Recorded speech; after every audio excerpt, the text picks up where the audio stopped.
Alô, alô, você! Estamos no Nexo Causal, parte 6. Na aula passada, nós falávamos sobre a questão da omissão. Eu dizia que a omissão, ela tem a teoria naturalística de omissão e a teoria normativa da conduta.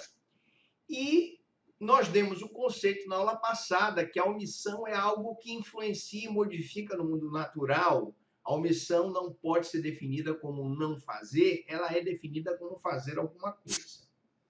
E aí, nessa aula aqui, nós temos que explicar que quem se omite, segundo a teoria naturalística de omissão, dá causa ao resultado. Porque, segundo a teoria, existe um nexo causal entre a conduta e o resultado.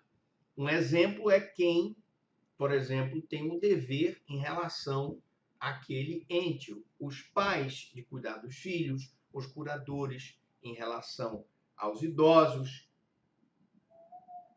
e pessoas com problemas mentais. Nós temos aí um dever jurídico. E se quem na verdade, tem esse dever jurídico de cuidado e se omite, dá causa a um resultado, porque, por exemplo, se o curador não cuidar do idoso, o idoso não tomar o remédio, ele pode vir a falecer. Então, existe um nexo causal entre a conduta e o resultado, e, portanto, pela teoria naturalística de omissão, o agente responde pelo resultado, já que ele tem o dever jurídico.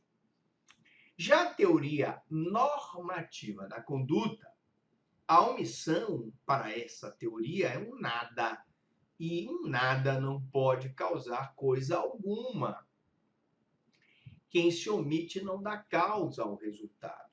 Não existe nexo causal entre omissão e resultado para a teoria normativa da conduta.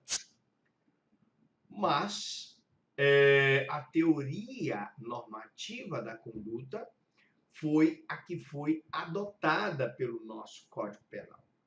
Excepcionalmente, porém, embora não exista nexo causal entre algumas hipóteses e o resultado, poderá ser imputado ao omitente somente quando ele tem um dever jurídico de agir, quando a norma lhe impuser o dever jurídico de agir. Professor Franklin, quais são as modalidades de dever jurídico de agir? Eles estão previstos no artigo 13, parágrafo 2º, letra A, B e C. E a letra A diz dever legal. Dever legal. Se o Ministério Público recebe um documento com autoria e materialidade do crime, ele tem um dever legal de agir. Tem um dever legal de oferecer a denúncia.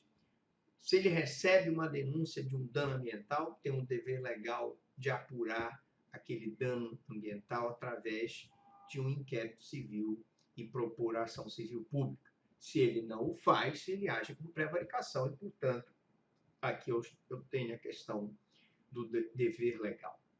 B. Hipótese de dever de garantidor, pessoa que assume a segurança de alguém por contrato ou por mera liberalidade.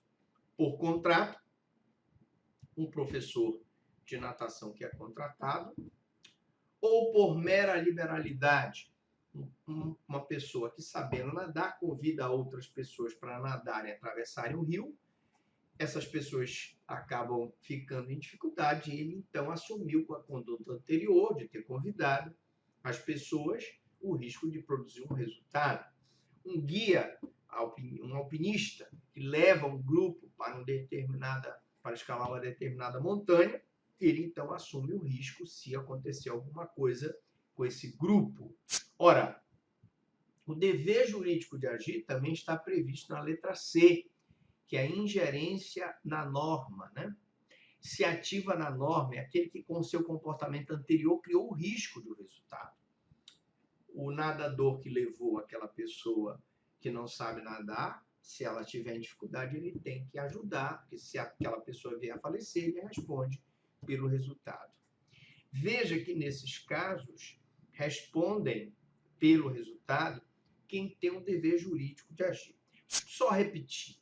O dever jurídico de agir ele está na hipótese da letra A, em que existe um dever legal, seja o médico em relação ao paciente, seja o enfermeiro em relação ao paciente, seja o engenheiro em relação à estrutura daquele prédio que ele arquitetou, seja a hipótese de garantidor, aquela pessoa que assume a segurança de alguém, os guardas e seguranças em relação ao segurado, não é isso?